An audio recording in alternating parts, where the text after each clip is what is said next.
Hello, it is us. Welcome to Hello, It's Me, the podcast. And I am one of the hosts, Patrick Butler, and alongside of me, the wonderful and ever talented Stephanie Kachelski. And we want to welcome you to our little podcast, a podcast where, quite frankly, we're going to have some open discussions about topics that, well, again, being honest, relate to you and me on an everyday basis. And we'll probably throw in some special guests, some friends that we know or have encountered along our journey that, quite honestly, have another great story to tell in addition to it. But to get going, you probably should know who we are. And to do that, I'm going to let Stephanie tell her story because, Stephanie, you got quite the story to tell. You and I, real quick before you jump in, so the listeners and viewers know, we've centered our world and our career in hair. The beauty industry, the hair industry, whatever you want to call it, we've centered our world in that industry. And that's how we first crossed paths. And in doing so, we forged a friendship. And I'll tell you all, just before Stephanie jumps in, between Stephanie and I, we sat down and we did a little back of the napkin math to help you understand. We have focused our careers primarily on education, training, inspiration for stylists and barbers and owners in the industry around the world. And our back of napkin math led us to a conclusion. Between Stephanie and I, we have taught in every single state in the U.S., and we've taught in close to 20 countries around the world. And we tried to sprinkle our love and magic about hair and beauty and inspiration to people around the world. And it's drawn us together. We're kindred spirits. And that's why I think these conversations are going to be a lot of fun. And with that, I'm going to pass this off to you, Stephanie, and let you talk a little bit about who you are and how we got here. Well, first off, Patrick, I'm honored to be here. Who would have thought that going to a meeting would embark on such an amazing friendship? I think we knew each other a couple good years ago. I'm going to put maybe a 20 on that. 20 years. But just like a figure eight, we came back to meet each other again. Like you couldn't get enough of this funky stuff over here. So I'm totally delighted. What about me? Well, I'm a kid from the East Coast, and to just make it short and sweet, I kind of grew up Philadelphia, New Jersey. So even though they're men, I say I'm the neighbor of Rocky Balboa. So you get an idea of the streets of Philadelphia. And as a young kid, I had an aunt that had a beach house in New Jersey. And I grew up in New Jersey. So I feel like I am like the female version of the Bruce Springsteen songs. I can remember I went to Catholic school. And I was in fifth grade, and all of a sudden, instead of saying the Pledge of Allegiance or the Hail Mary, whatever we did in that school that day, Bruce Springsteen came over the loudspeaker, and our principal went to a concert and heard Born to Run. And I'm in the fifth grade, not even understanding what tramps like us knew, but I was fist pumping in the fifth grade. Myself as a human being, I came from immigrant parents, immigrant grandmother. I was going to say the United States. That was not my first language, but I grew up speaking Polish to my grandmother, and everything from then on kind of sounds like Polish or some other kind of language. I have a language of my own. You'll see that. I grew up with a humble heart, and one day somebody made a difference in my life. My grandmother was sick, and a nurse was at the house taking out stitches or something, but I came home, what's going on? And it was a male nurse, and he leaned into me, and he asked me what was my name, and he said, "You must be Jenny." That was my grandmother, her youngest granddaughter. And I'm like, well, what was there, like some profile on me that I was the lunatic in the house? He asked me my name. He asked me how school was. He asked me if I had any questions about my grandmother, but he took the time, like our podcast is called Hello, It's Me. He took the time to understand me. And that day I felt like, whoa, man, really give a shit about me. And I knew at that point I would try to be like that, try to be a little different, try to lean in a little bit more. And I never really realized what that would give me.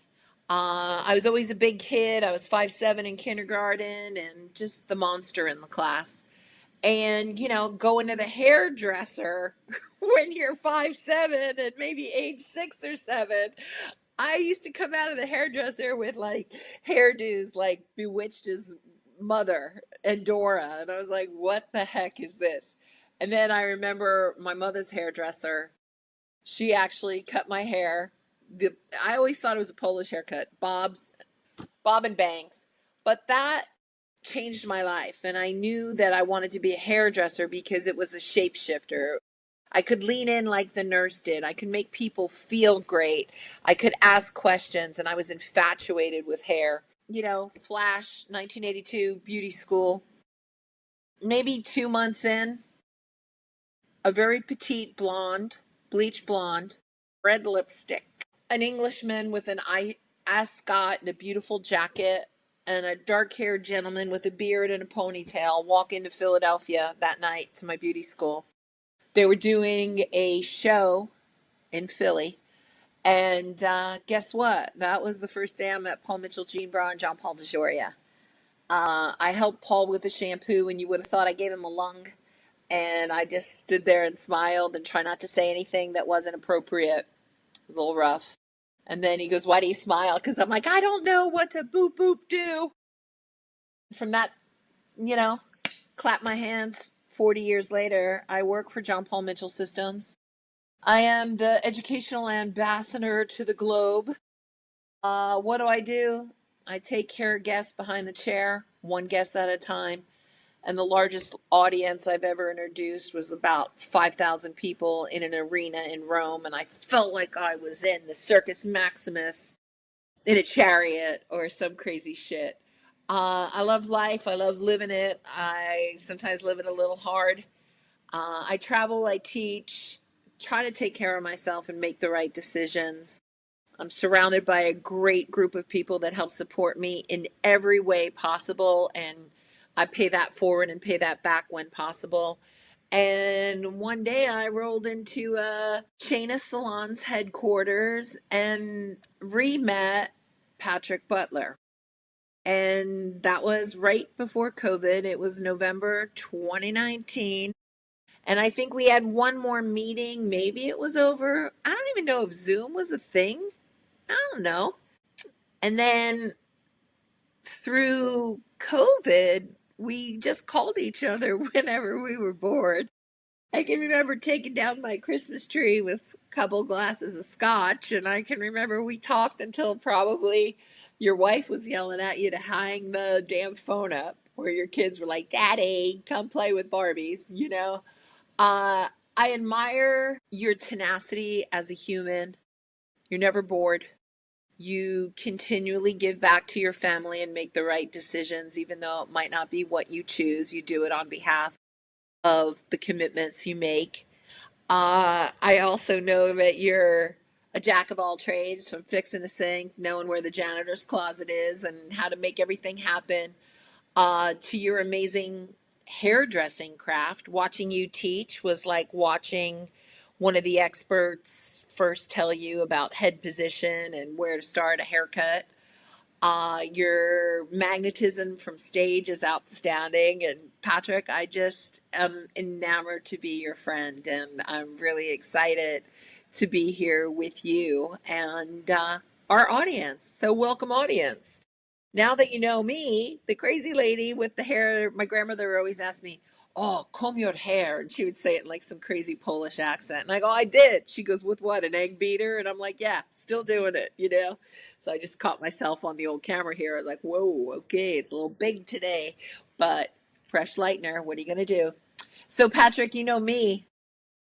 Tell our wonderful listeners who in the heck you are, my friend. Well, that was an amazing introduction on behalf of yourself. And let me tell you, I love listening to that because I've heard that story and we've talked about it many times. And I'm so glad the listeners and viewers can understand you because I've told so many people this because they've asked me about you and I and our friendship and the relationship we have. And I said, it's interesting because if you have the chance, as so many people have, to encounter Stephanie Kachelski and have the opportunity to be in the same room, whether it's a presentation, a one-on-one, whatever it may be, you'll be instantly drawn to the light. You will be drawn to that flame like a moth because you'll be completely enamored with what you do. You bring something to the room that other people just don't. It's just, I'm just going to call it like it Thank is. you, Pat. And that, it's just the truth. And years and years ago, when you and I were plying our trade, people don't understand what it's like back then, but we were on the show circuit, if you will, doing show after show, state after state, in front of hairdressers and barbers all over the country and world. I was able to see you. Our paths had crossed different companies. I was with American Crew at the time, and we were cutting our way through the men's world, and we found ourselves positioned by Paul Mitchell a lot, and it gave me the opportunity to see you and the Crazy Crew with Robert and the team, and I fell in love with what you were doing, especially on stage, and it was an inspiration. And then, to your point, years later, we were able to connect again on an even deeper level. And it's funny, just to give you all some context. I was born and raised in the Midwest. I live in Omaha, Nebraska, and I didn't know what I wanted to do when I got out of school. I can tell you all that. And hair found me through a very dear friend, one of the better hairdressers I've ever seen in my life. And I was lost. I didn't know which way to go. And she said, "Have you thought about this?" And I said, "Are you crazy? I've never thought about that." And to this day, I wish I could go back. I really do, because I want to know what happened, because she took me, she physically drove me to the school. We toured the school, and all I know is that something clicked. And the next thing you know, I'm signing papers. And the next thing you know, I'm in class. and and after that, I fell in love. I fell in love with the industry. And very early on, I also fell in love with education and the power of it. And I sat through the initial tour that American Crew did through the country, and I sat in a ballroom and watched them on stage. And there were barbers and stylists on stage speaking to an audience, and they didn't segregate it. They just spoke to us and said, "This is how you do good hair." And I was drawn to it, and I said, "I want to be like that. I want to do that, and I want to help others." And it led me on a journey with that company that took me around the world, and to state after state, classroom after classroom, and academy after academy. And the power of education, the power of helping someone else further themselves in their career, has never left me. I know I was personally impacted. It helped me grow in my career behind the chair, helped me grow in being able to help others in their career. And that has lit my fire, and it's never stopped. And I've been really fortunate to align myself with brands, companies that have allowed me to continue to grow personally and professionally. And in doing so, help others. And that really led us to come back together in our friendship and relationship. And we were able to work on a lot of joint projects, and we still got some things in the hopper that we're working on. And it led to this. And what I want to tell our viewers and listeners as we kind of transition into what we're going to talk about now that you know us, um, is that Stephanie and I have these conversations, and they're conversations that you and probably have with your friends as well, some of the people that you trust, the circle of people that are around you that lift you up. And in doing so, we have some of the best laughs that we've had ever. Because we could we could share quite openly, whether it's Christmas Eve and we're trimming a tree with a cocktail in our hand and having a late night conversation, or we're in Vegas having coffee 2 months ago and playing catch up before a big event. We have these amazing conversations, and it really led us to this moment where "Hello, It's Me" could find its way out there. And our conversations that we have, we're hopeful that there's something that you can take away from them too and be part of our circle in doing so. And with that, I thought we would jump into what we're going to talk about. And, we started talking about something that I think affects a lot of people, and that is, where are you at in your life? Do you know your vision? Do you know where you're going? And if you are on that path, good for you. But what happens when that vision changes, and how do you adjust it? And now, Stephanie and I have been very fortunate. We've aligned ourselves with some companies and brands, and our vision, I'll say this, and I don't want to speak for you, but My vision of helping others via education and training and trying to inspire them has never really changed. It may look a little different if I'm with a different brand, and I don't job hop. I've stayed very loyal to brands and had a long career with them.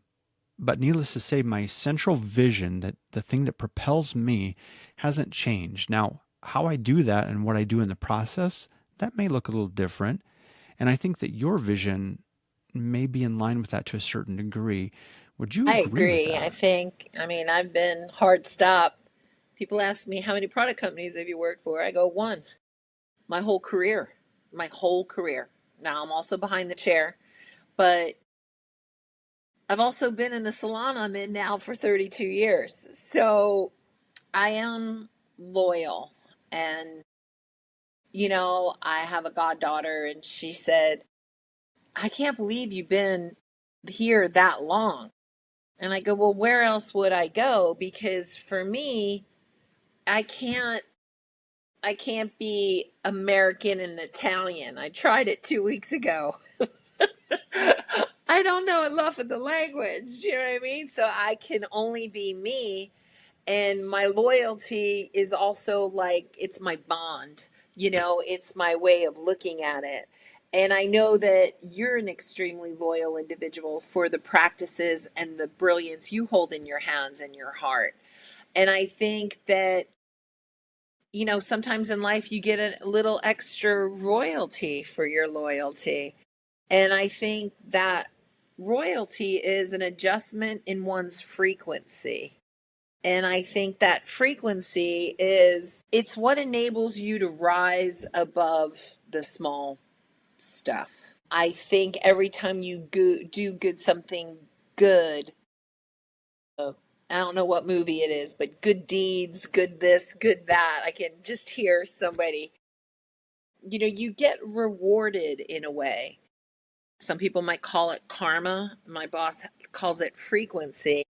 Sometimes it's like you get a little, I got the power. You get a little extra special power. And that power, I think, is fuel. And whether you want to put your pedal to the metal and drive it out of the gas tank, or kind of maybe rebuild it a little so that you can save it to when you need it. I think when you think about the jobs we've had, sometimes getting excuse my French, but a bitchy client in the salon, take it just, they're like Hoovers, they're vacuums. They'll just suck it right out you if you allow it. But what if you had the power to just keep on building that in yourself? And then when you need that extra power, you go and you fly. I've been really turned on by Brad Pitt in that movie, Formula One. It is about Formula One, not just about Brad Pitt.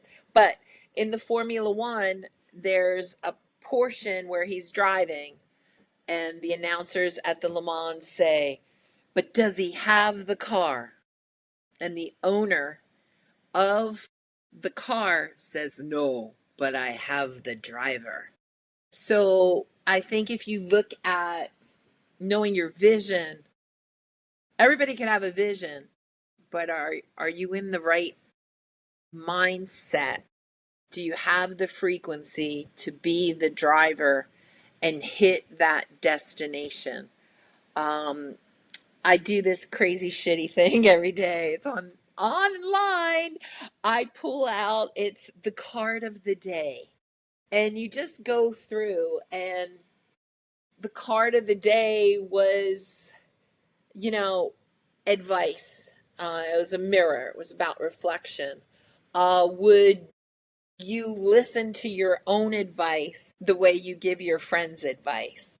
So today I went to the gym earlier, and there's this beautiful young girl running on the side of a hill.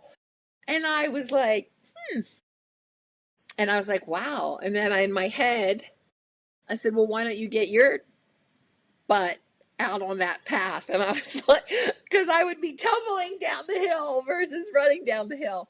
But instead of making a judgment on someone's path, what if you just used your own advice and worked your path? So every day, or I can't say I do it every day, But the majority of the days I do pick that card and I try to just focus on that message.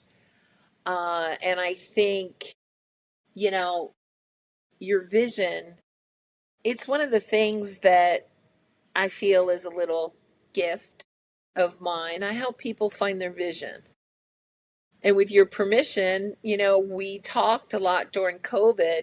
What the hell are you doing, Patrick?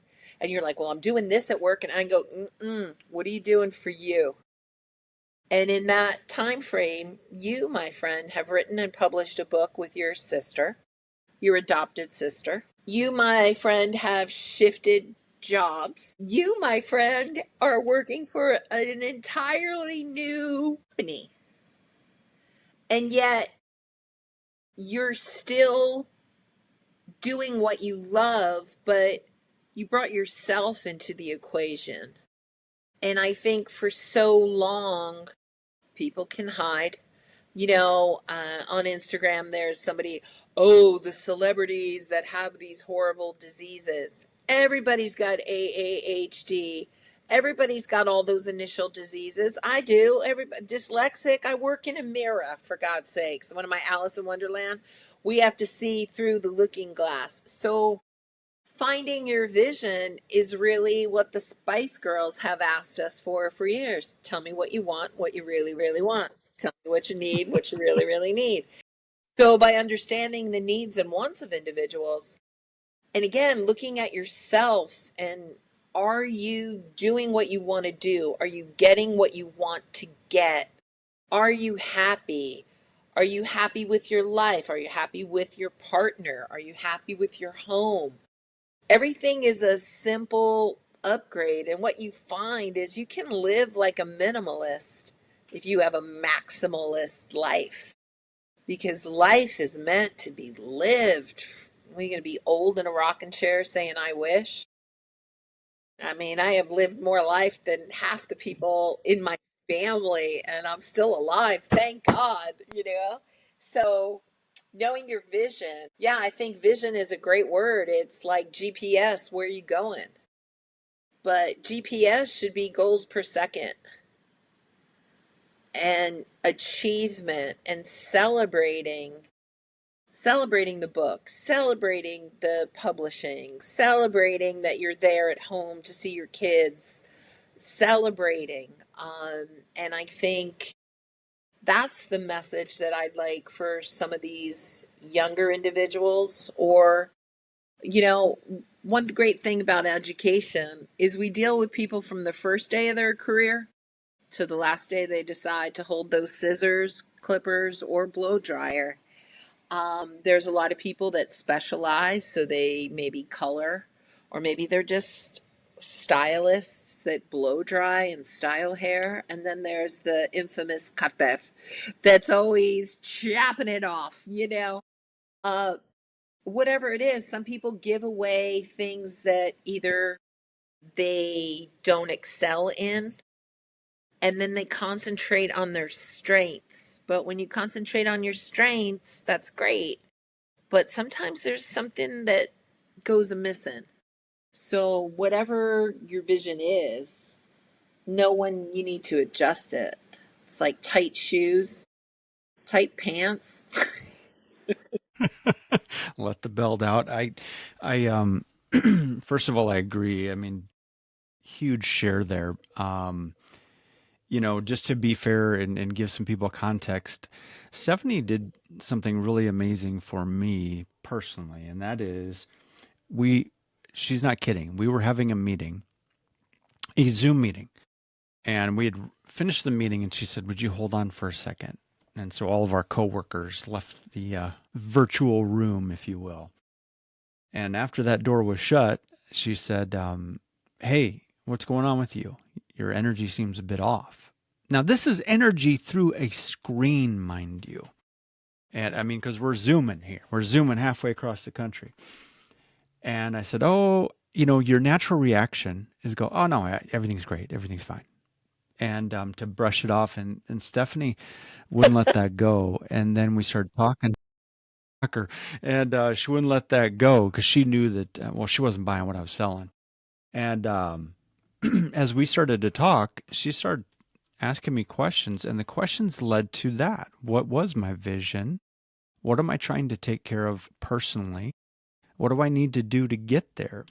And we did a simple exercise thereafter. Now, here's the funny part. I'm just going to quickly tell the story if I can. Stephanie shared with me, and she said, I want you to fill this out.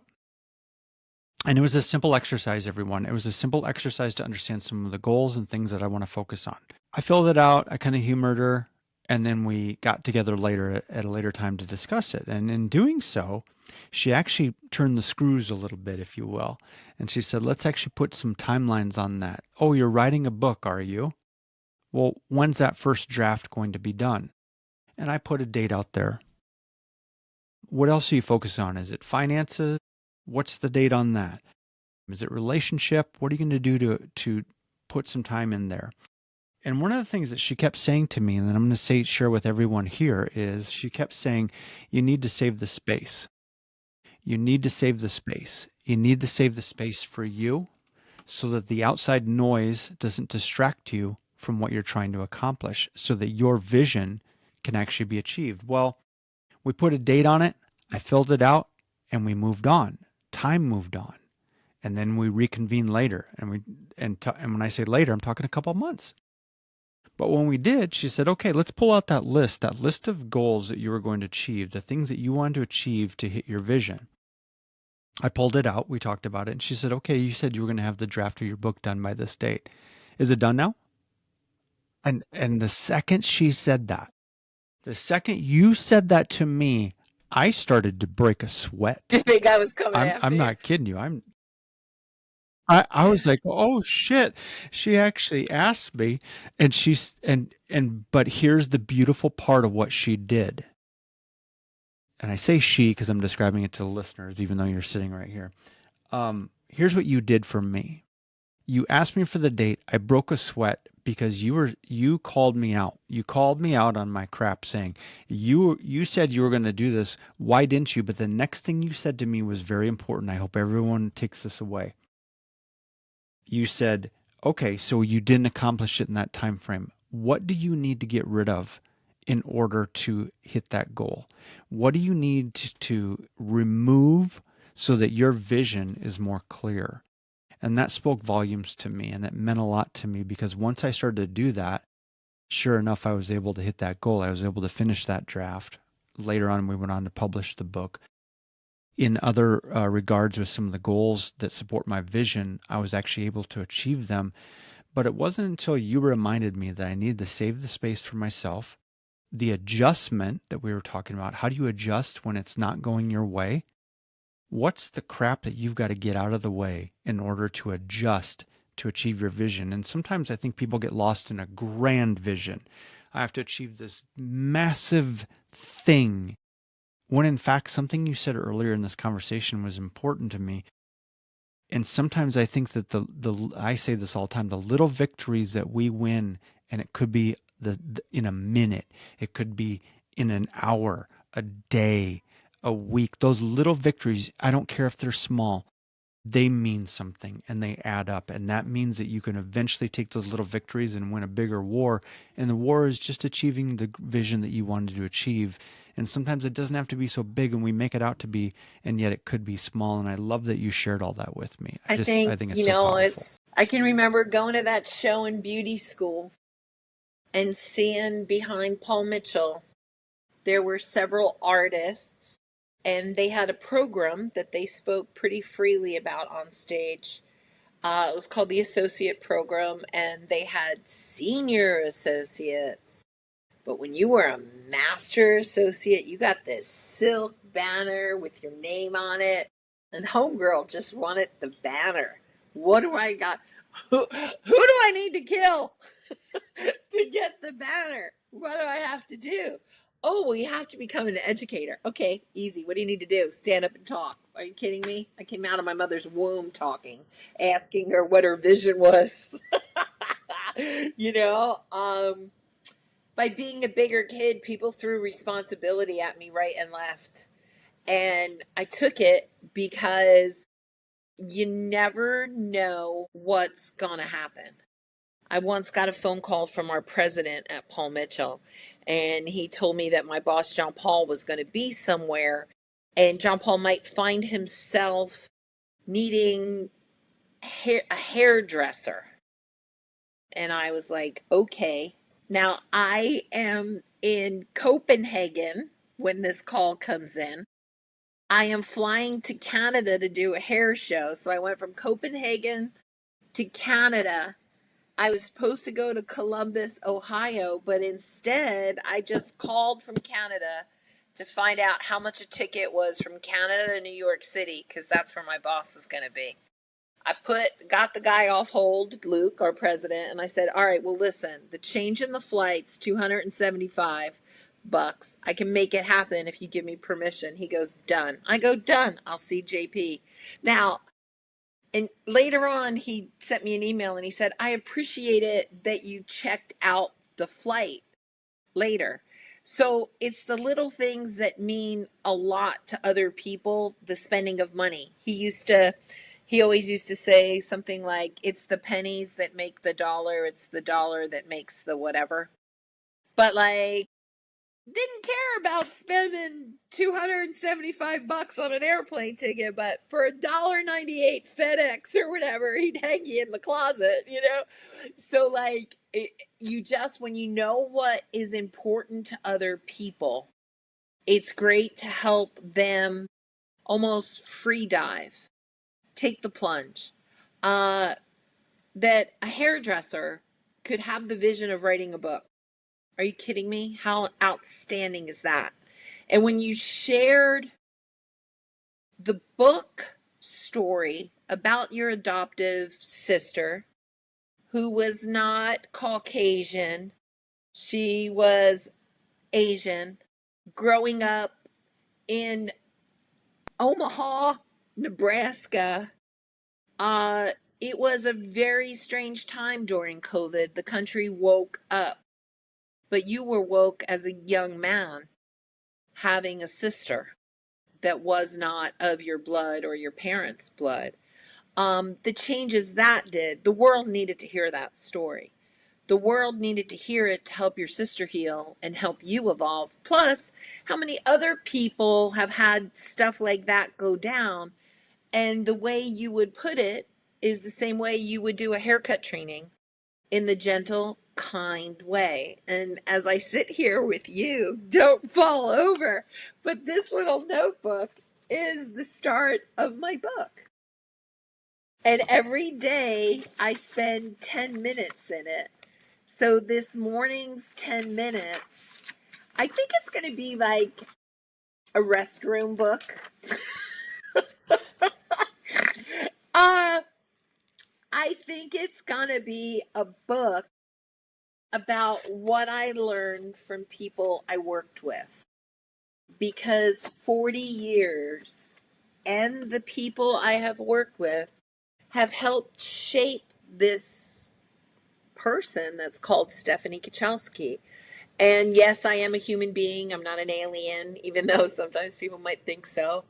Um, Everybody could write a book like this, but I've had a career and I have a career that allows me to do and be with and where some people have never been to.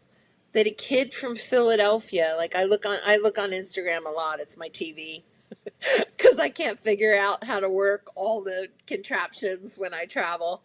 Even when I come home, I don't know how to put my television on, so I just look at Instagram and go down the rabbit hole like most of America. They say you're one in a million if you've been to all of these states. And I'm like, shit, I've been through those states 2 or 3 times. Let's go on to the other continents, you know. To have the pleasure to work with people that grew up in Africa, to have the pleasure to work with people that are impoverished in Thailand and Taiwan. And it's amazing when you put yourself in someone else's shoes. Now, I got some big feet, so I got some big shoes. And people, I've lived a lot and I've taken some chances. And I think people are helping others gain confidence for making changes, but would you make them yourself? If I wasn't, Patrick, what's holding you back? What's in your space? Would you have ever written that book? Well, maybe not as quickly, I'll tell you that. But no, you're exactly right. And I think you and I have had the really good fortune of being able to travel a lot. But in doing so, it, it's funny to me because people have said, "Hey, what was it like teaching in other countries? You've taught through Asia and Europe, and was it different?" And I said, "No, there are times when the language may be different and parts of the culture you experience are different, but at the heart of it, it was the same." And I'm still at those times. I was still dealing with a stylist or a barber who is trying to further their career and grow and take care of themselves. And the skills that you and I have been able to transfer in those moments were powerful. They were powerful. And as I relate to those individuals, I've been there too. And I take great, I don't take it for granted because those moments are powerful. I gained just as much as those people did in that moment because I saw that it was actually benefiting them and helping them. And I'm so grateful for those opportunities. I mean, it, it cracks me up. I thought about some of the, as great as I thought something might have been. I was, as an example, I was in China and I was doing this big event in this arena. We were in Taiwan and there were 5,000 people in this arena. It was on TV. Well, I had this group of 10 young men, I'm 10 men excited from to that lean in region, on the and they 10 were young men models. right now. Yeah. And here are these strapping young men who've come in, and I was centered on me and what I had to accomplish because I had to prepare these young guys and Sounds dress like a them horrible and get day, them ready to walk on Patrick. a big stage. Right, rough time, right? Um, but something very meaningful came out of that in the sense that I was trying to accomplish what I need to make these young guys look good so they could walk on the stage and I could talk about them and use an interpreter to talk about what I was doing for American Crew and how I cut their hair. And as I was dressing these young guys, because I literally had wardrobe, and some of them didn't have all the pieces, and I said, "Well, oh, do you have a belt with you? No. Do you have this shirt? No."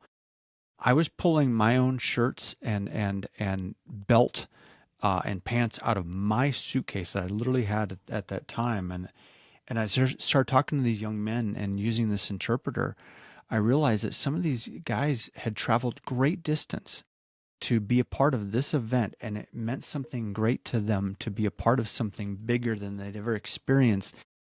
And for me to I knew, I'm like, don't take this for granted. This is meaningful to you, but it's also meaningful to them, someone who hasn't had this experience. And I am so grateful for that opportunity, but it made me step back and go, oh, let me put myself in someone else's shoes for a moment and see how this can help them in this moment grow and experience something really wonderful for them on their home turf as I'm a guest here trying You to show know, off haircuts. I As I have, if anybody has done show work, you land in a city and that city is your model call. You got to go out, find the people. Now, 9 out of 10 times, I was not looking for models for myself. I was looking for models for the wonderful Robert Crummies. And I can remember being in New York and I would just swarm the streets looking like I was looking for my lost baby. And I remember seeing this girl, and in my mind, I'm like, she never gonna buy this. So I'm like, what's your best sales pitch?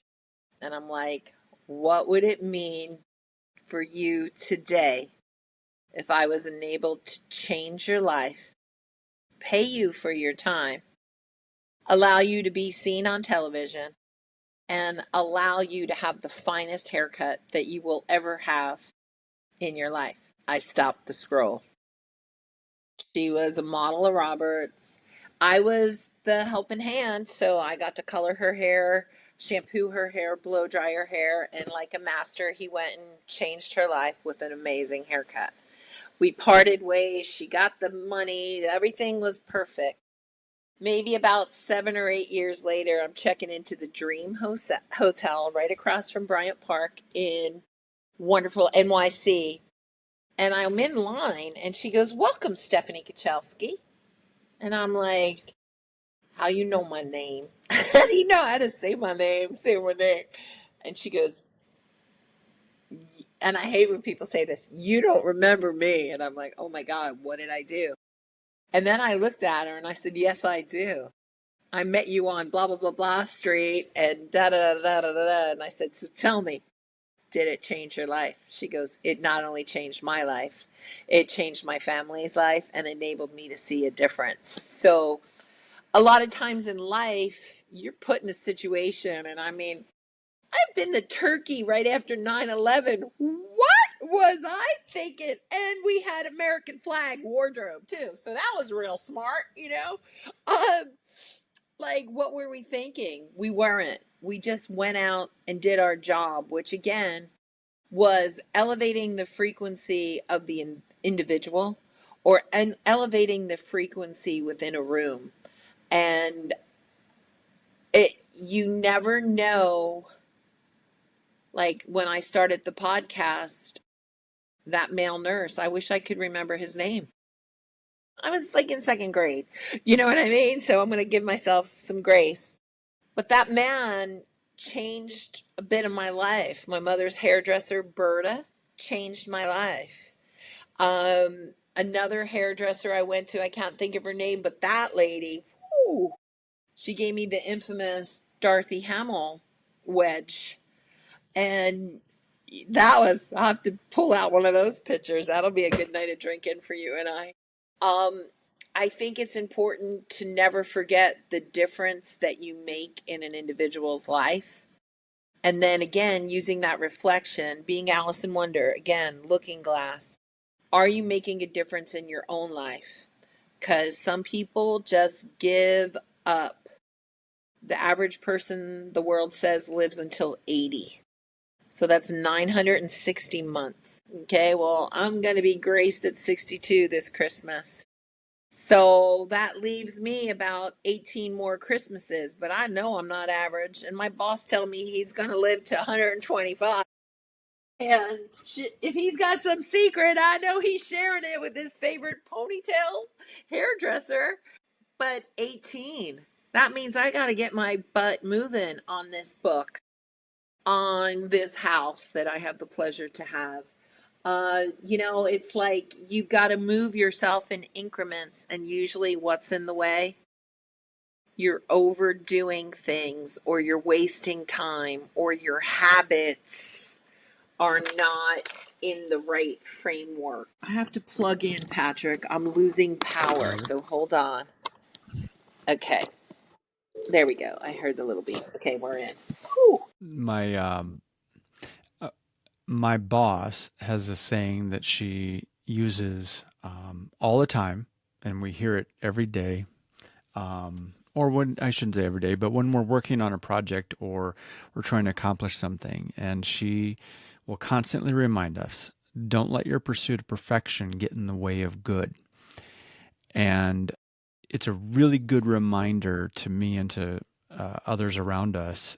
Sometimes we're chasing this perfect vision, this vision of this thing or this project or this accomplishment that's perfect, and we're trying to chase that, and we won't let anything get in our way. When in fact it was really good, maybe even great, but our own pursuit of perfection got in the way of turning in something or accomplishing something or recognizing something was already good or maybe even great. And to your point, those little wins that we have, they're right there, and we need to lean into them more. I can tell you that because sometimes we I get in think our there's own two way, things I can right? add to that. One, Queen Elizabeth used to write a journal of what she did every day. Now, I'm not Queen Elizabeth, but on my calendar, I have a paper calendar right in front of me. Everybody laughs at me. But what I do is I wrote, "Today was a good day," and I wrote kind of what I did that day, just so I can have that memory. Last Thursday, I came home and it was my first day home. My dryer wasn't working. I spent 46 minutes on the phone with the Geek Squad, and something happened in the universe that wasn't allowing digital payments to go online. So I could not pay a $52 deposit to get my dryer fixed. So now my house looks like a spook house. I've got sheets hanging in every area. Towels laid over every chair that can handle it, trying to dry my stuff. Now I live in California and it's probably 82 degrees today. So life is great and I'll have everything put away hopefully by tomorrow. So, but like, I didn't sit that day and try to do stuff because stuff was not happening. I took myself to the movies and I went and saw Deliver Me from Nowhere from Bruce Springsteen, and it was monumental. And I came home and I cooked myself a dinner, and I did get the TV on and I watched a little bit of my favorite little shows and caught up on Tulsa King and all that good stuff. And then I just put an end to it. So sometimes you got to know when enough is enough. And the other thing, like every day I'm working on this book 10 minutes. I set a timer. And I also work on my other projects for 10 minutes.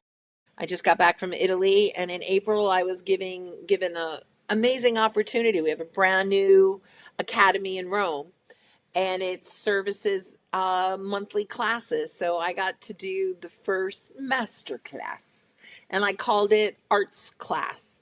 And what we did is 15 people. We had a business mindset. We did a photo shoot. We talked about life, cut, color, style, and we did a photo shoot.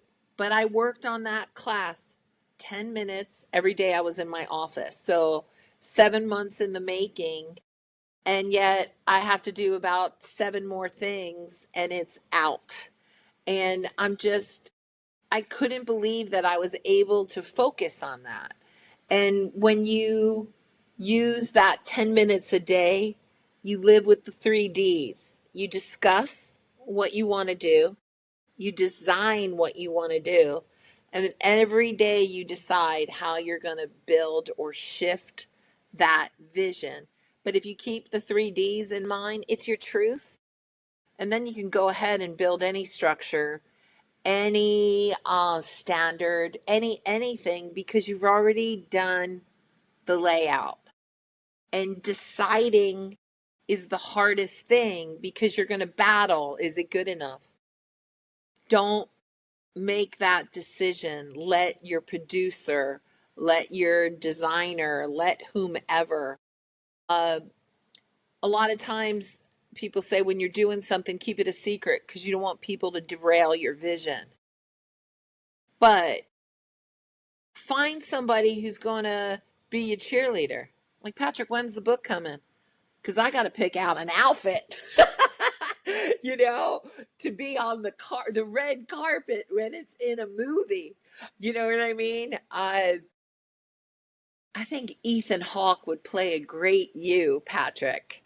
And I haven't met your sister, but from the photos, she older than you or younger than you? Ah, 2 years I don't know. younger. Maybe the lady that was in Crazy Rich Asians, that young one that was a pole Oh dancer yeah, with Jennifer she'd be Lopez. good. That'll be a sequel. Um, you've gotta find the people, and I think the other thing is in adjusting your vision, find trust in someone.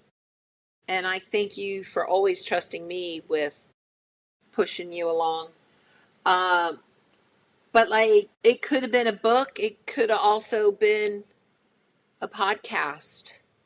It could have been something else, but it just needs to grow legs. And I think, like, if you graded it and said, oh, this isn't good enough, you would let the world decide if it's good enough by how many people like it or post it or whatever it. I think from time to time, we're so worried about what other people think.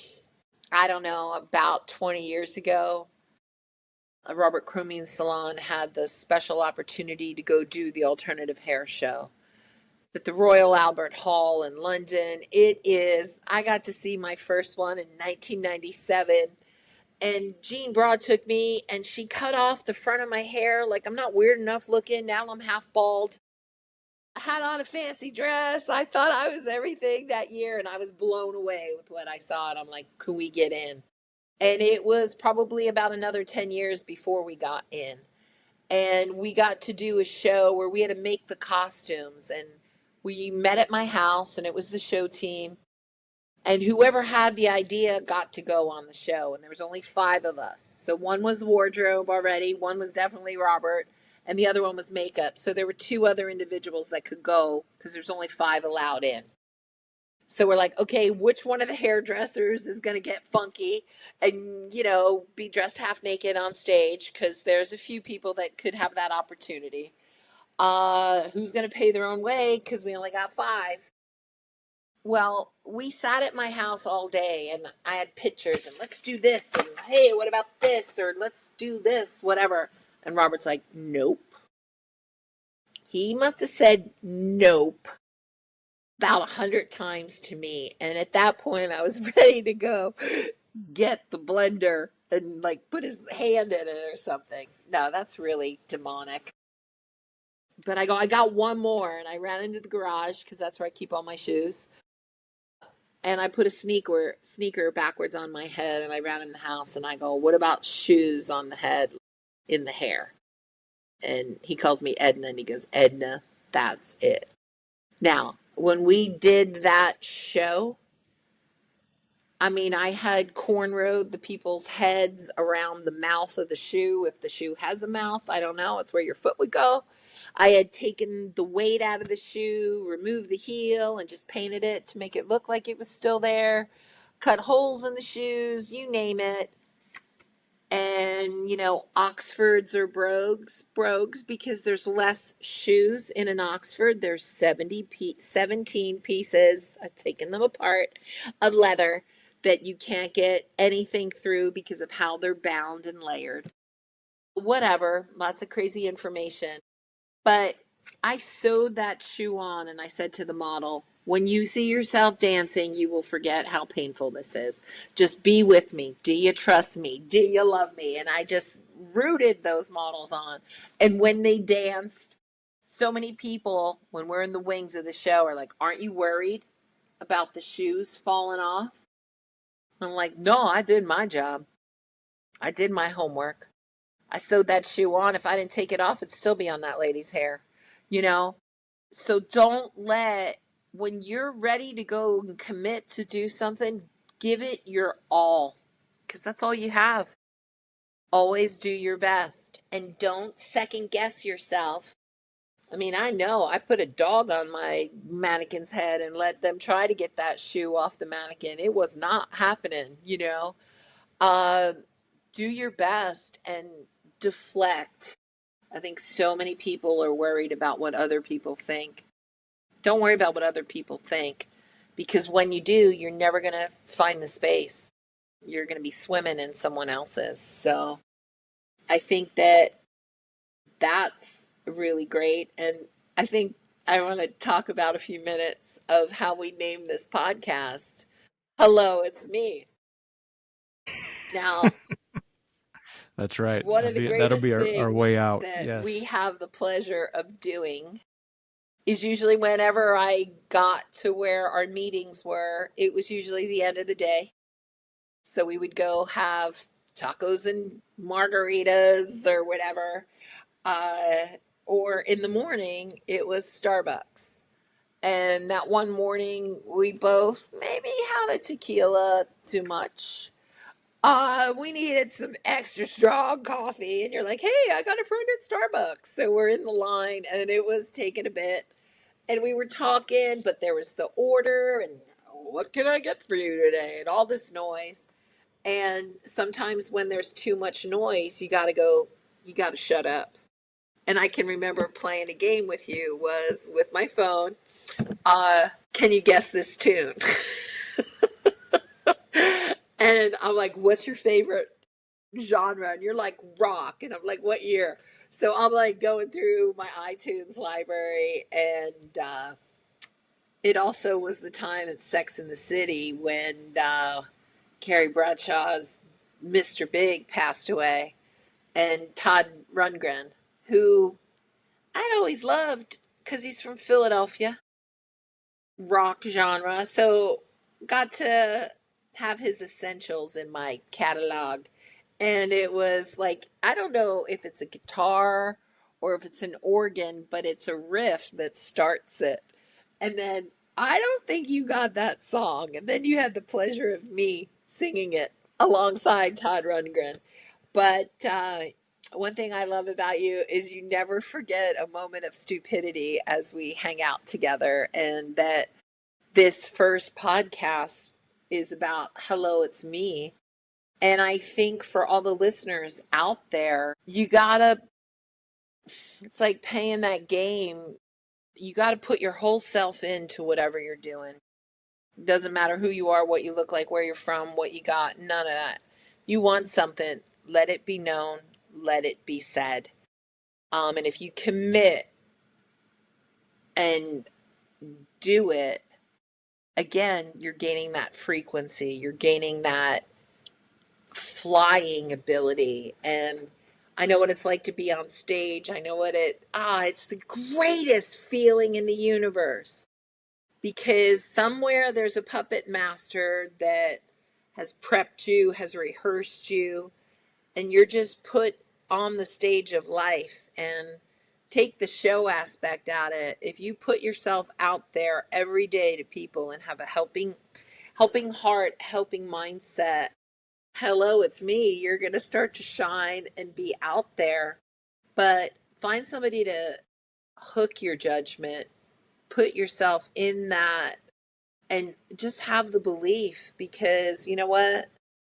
No matter where you're from, who you are, you can do anything. It's not just for the other people, it's for you too. That's right. And I can say without a doubt that that's helped me get really far, especially as of late, meaning in the last few years, you've helped me achieve that. It didn't matter what I brought to you. And I'm not joking for the listener.